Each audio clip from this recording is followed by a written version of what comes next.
Hey Facebook gang, it is Bob and I am coming to you with Positive Vibes sesh number 31. Today is an extension of a conversation I had with somebody yesterday, and it's a little riff on a saying that I saw, and it's very meaningful to me. And the saying is, those who have awoken will have no interest in judging those who sleep.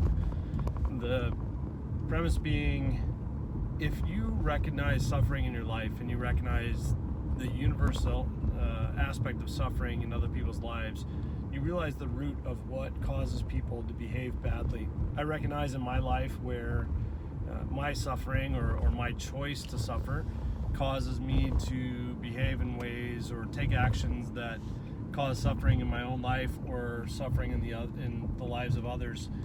And in recognition of that, I see where other people behaving badly or making decisions that cause suffering in their life or causes suffering in my life is rooted in this universal principle.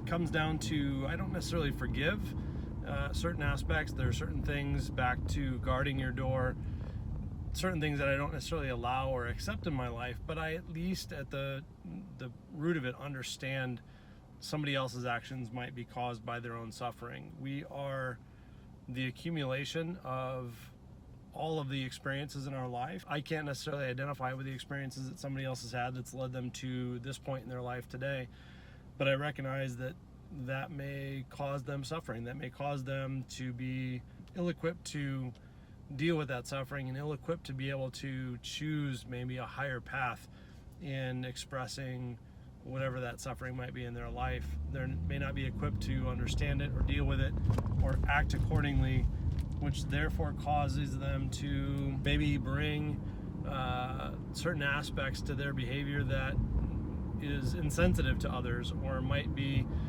narrow in their view. And in that, I recognize myself. I recognize the things in my life that cause me to maybe take a narrow view or maybe have some sort of negative viewpoint